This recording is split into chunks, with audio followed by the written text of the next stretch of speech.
यो चाहिँ मेरो भाइको छोरो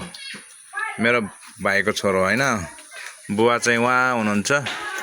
अनि यो भाइ चाहिँ अर्को मेरो गाउँको एकजना भाइको छोरो। अनि तपाईहरुले पत्याउनुहुन्छ कि हुँदैन? यो भाइले त फेरि गाडी त खनननन कुदाउँछ नि हैन?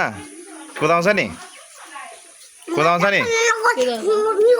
अनि ट्र्याक्टर ब्याक गर्न नि जानेछ? ब्याक पुरै आउँछ। ल एक दिन म तेरो ट्र्याक्टर चलाएको चाहिँ एकचोटि भिडियो गर्छु ल। ल तँलाई पनि। अनि हेर यो भिडियो किन बनाएको थाहा छ? भोलि पर्सि हामी चाहिँ 8 वर्षदेखि नै मैले चाहिँ गाडी चलाएको हो भन्ने एउटा प्रमाण हो के यो। बुझ्यौ? अब मान्छेहरूले भन्छ नि म 8 वर्षको बच्चाले कसरी चाहिँ गाडी चलाउँछ भनेर हैन।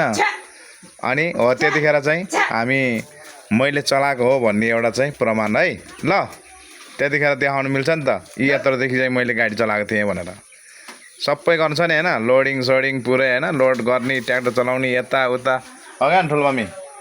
हो क्या न? यसले त खतरा चलाउँछ। हाम्रो अक्षर चलाउँछ? मेरो अक्षरले आइसनले अक्षरले चाहिँ आउँछ?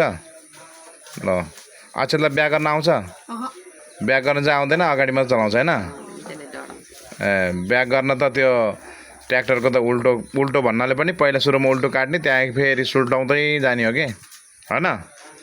त्यही भएर उल्टो काट्ने हो भनेर उल्टो काटे गरेर त टाउको र पुछर एकै ठाउँमा जोड्छ।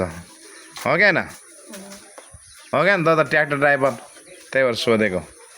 ल है मेरो यो भतिजले चाहिँ ट्र्याक्टर चाहिँ तर चलाउँछ खत्रै। अघि भर चलाएर हैन सबै आयो। ल एक दिन म देखाउँछु।